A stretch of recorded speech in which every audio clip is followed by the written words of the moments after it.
Hi, and welcome to another episode of Punk Rock Politics with John Smith. I'm John Smith, giving you independent media, independent news, and independent analysis.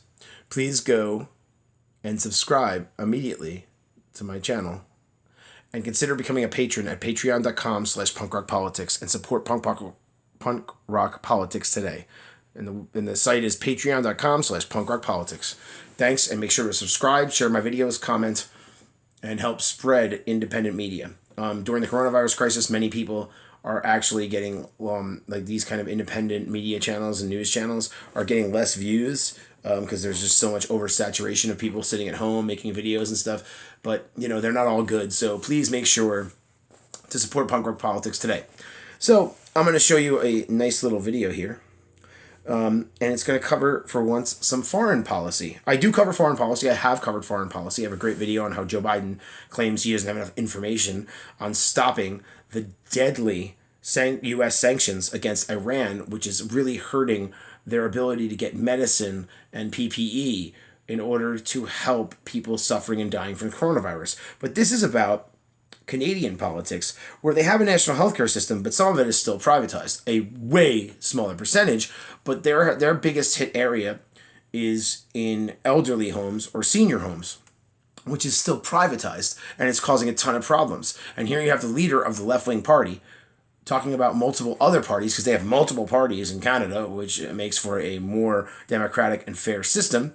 And here is David Dole of the Rational National, another segment of a video I did, the previous video I did. There's another section from his live stream today, which I may share this and release this tomorrow more, so a lot of you may see it in the future. So today is Thursday, May 14th, 9:33 p.m. right now as I'm making this video. But we're going to check it out. Please subscribe to Punk Rock Politics today, and make sure you don't miss any of my news, updates, and investigative journalism. Now, by the way, if anybody wants to sponsor my channel and have me do advertising, and I agree with what your company or if you're an artist, what you're doing, and you want to advertise on Punk Rock Politics, I could definitely do an intro, or in the middle or end of the video, I could talk about your service and thank you for contributing. If anybody wants to intern and help gain experience, knowledge in video editing, or writing descriptions for videos, or doing thumbnails, which are the initial picture you see before you hit play on the video, or do things like subscribe buttons or in-picture video, or any of these things, or wants to provide music, if you're a local artist, especially a punk rock artist, or just a great artist, because I like all kinds of music, depending. If you want to be featured in Punk Rock Politics, please contact me, try me on Facebook at John Smith Hazlitt. There's several of us. But you should be able to find me. There's some kind of long political quote about how, like, being a moderate is dangerous, or and is just a cop out. And and you could hit me up on I think it's at Occupy Hazlitt, HAZLET NJ/Punk Rock Politics on Twitter. Send me a direct message, and we can work together. I will not endorse any big corporations who cause harm to the environment or to the vast majority of workers or anything like that. But if you're an honest local company to me in New Jersey especially, that'd be great. I'd love to support my community. But if you're in New Jersey or in the country or anywhere else, and you are into independent media, punk rock politics, punk rock music, or anything that I have to offer, please let me know, and let's see if we can work together. All right. If you want to become a part of punk rock politics in any way and help do research just to help grow the channel and get more information out there, or help me make the channel more professional, please let me know as well. And like I said, I will do internships, and I'll take candidates with a resume who are interested in getting involved and helping grow a media empire. So here we go. Another alert for a new video. New polls show majority of Americans believe Tara Reade, who is the accuser of Joe Biden. We're not going to get into that right now. I'm going to do that in some subsequent videos, and I have 2 videos on the topic already. We've gotten, actually, I believe, the most views out of all my videos for one of them, because I was one of the first people to cover the story, or at least when you search Tara Reade with the tags for YouTube, another thing that you can learn about YouTube, how to target people and put the best tags to get people to see your videos. Anyway, there's tons of stuff you could learn and tons of stuff you could help me out with. But anyway, somebody told me that they did a search for the name Tara Reade, Tara space Reade, and my video was one of only 8 videos to show up reporting on the issue by typing in Tara Reade on YouTube, and there are 5 billion users on YouTube, way more than half of the world's population, which is roughly about 7.1 billion people on the planet. Now, let's get into this. This is a little foreign policy. And we're going to see how Canada's biggest problem, compare it to American politics, and make a nice short little video for you. Please share this video, like, comment, and subscribe to Punk Rock Politics, and go to patreon.com/punkrockpolitics and become a patron today. The lowest membership start at just $1 a month. The highest is a revolutionary, and each step you go up higher, you get more perks. Check it out. I give more perks than anybody else I've ever seen that does news and reporting like this. Thank you, and let's check it out. Here's David Dole of Rational National.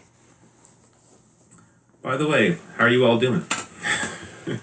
Yes, how are you? I just jumped into this one. But I gotta say, this week has been a little all over the place. On Monday,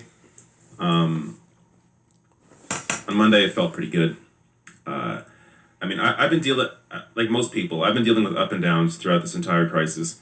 And usually the downs are because I don't clearly see a way out of the mess that we're all in.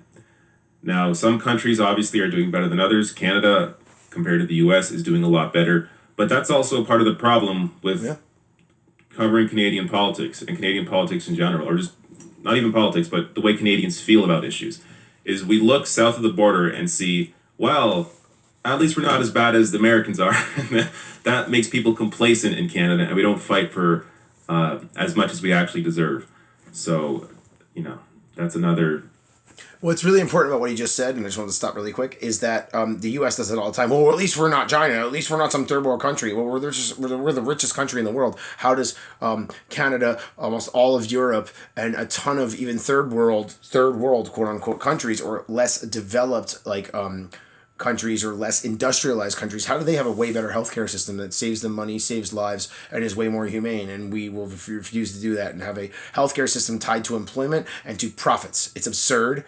And this coronavirus has exposed, even to a greater extent, how dangerous it is for everybody in our borders not to have access to healthcare. In fact, free access to healthcare and actual choice, not the industry talking points, a fake choice where you have to pick 1 or 2 insurance plans from your employer, pay premiums, have deductibles, and quite frankly, often avoid going to the hospital because you can't afford to, or avoid going to the doctor or staying healthy.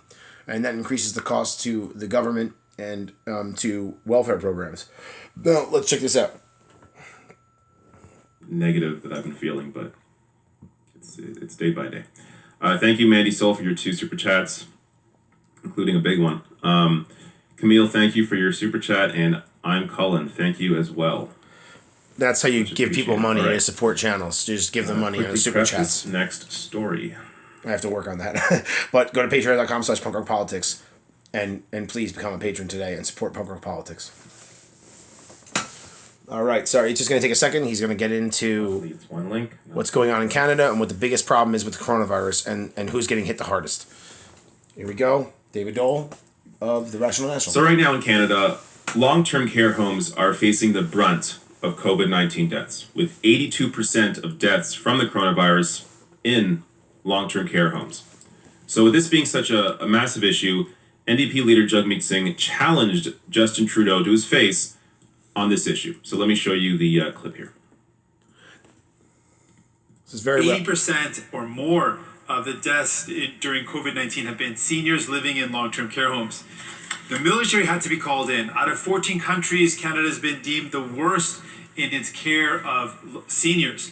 Despite all of this, the Prime Minister has said recently that he doesn't feel it's the federal government's responsibility to find a solution. How can he say that to families reeling with the loss, that it's not the federal government's responsibility to play a role in solving this problem? Right Honourable Prime Minister. Mr. Speaker, perhaps the fact that the NDP no longer has many seats in Quebec has caused it to forget the importance of respecting the Constitution and the areas of jurisdiction of provincial versus federal governments. We will be there to work with the provinces as they deal with challenges in their long-term care facilities. We are there as a partner, but we on this side of the House will always respect the jurisdiction of the provinces and be there to support them in fulfilling those responsibilities. Everyone across Canada has just heard this Prime Minister double down on the idea that he doesn't feel it's his responsibility, despite the fact that the Canadian military had to go into long-term care homes. There is a role that the federal government can play. The federal government, both Liberal and Conservative, have been consistently for decades cutting transfers to healthcare. They can increase those transfers to ensure that long-term care is adequately funded. We can also ensure that there's a national care guarantee, working with provinces to ensure that we are meeting the best standards. We can increase workers' pay. We can ensure that there's no more profiting off the back of seniors when it comes to long-term care. Will the Prime Minister commit to some of these care guarantees? You're right, Honourable Prime Minister. It will come as exactly no surprise to the vast majority of Canadians that the Liberal Party will always stand up for the Constitution of Canada. We respect the Constitution, we respect areas of provincial jurisdiction, but as I have said from the very beginning of this crisis, we will be there to help the provinces as they manage the challenges that they're facing. The federal government does have a role to play, and it is a role to support the provinces in doing the things they need to do during this unprecedented time. We will continue to be there.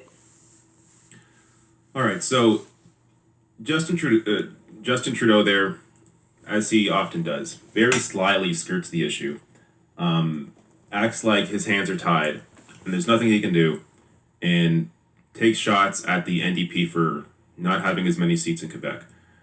Now, yes, healthcare is managed by the provinces, but there is a national standard in terms of the Canada Health Act. I don't see any reason, maybe there's a reason for this, but I don't see any reason why long-term care can't be folded into the Canada Health Act to ensure that there is a national standard when it comes to long-term care homes. Because a lot of the issues in long-term care are in private facilities. Now, yes, public facilities also have issues in long-term care, but a lot of the biggest issues are in for-profit care. And a lot of the nurses working in these long-term care homes are being paid less for the same job that nurses do in hospitals. And so because of that, they're working in multiple areas, which also has helped to spread the virus around to all these different long-term care homes. So there has to be some kind of real national standard here when it comes to long-term care. And I think also taking private interests out of it would help the situation as well. But part of the issue is, in this clip, I like that Jagmeet Singh was going after Trudeau here, but I think he should have been a little more direct in terms of how Trudeau was misconstruing reality and acting like there was nothing that he could do. What Trudeau could be doing is taking a leadership role here and bringing the provinces together and actually fighting for some kind of real standard nationally. Now, so I just think there's more that can be done here that isn't really being explored by the Liberal government, but at the same time, as we've seen so far, the Liberals have been influenced by the NDP when it comes to their response to coronavirus, be it on the $2,000 a month. It's not a UBI like the NDP proposed, but the Liberals still took the $2,000 a month and made it essentially means tested it and turned it into the CERB. So they have that idea taken from the NDP. The 75% wage subsidy, that idea taken from the NDP. Expanding EI benefits taken from the NDP. I'm not saying this to attack the Liberals. I'm glad they're taking these ideas. But this is another one that they should be taking, as clearly the biggest issue here with COVID-19 is in long-term care. And to not take this seriously and look for a different approach to addressing long-term care, I don't think the Liberals are really going to be able to get any meaningful change in long-term care unless they take a bolder approach to this issue. Now, this is another great segment from the live stream today from David Dole. David Dole, as he pronounces it. I've been saying David Dole again. Sorry, David. He's fantastic. He's educated in political science, as am I. He knows what he's talking about, and he does great research. Now, see, the one thing he said that needs to be highlighted here is that the Canada looks south to the United States and says, well, at least we're not as bad as the United States, which still makes them, have for-profit care in smaller sectors, like for elder care or for long-term care, as he was talking about.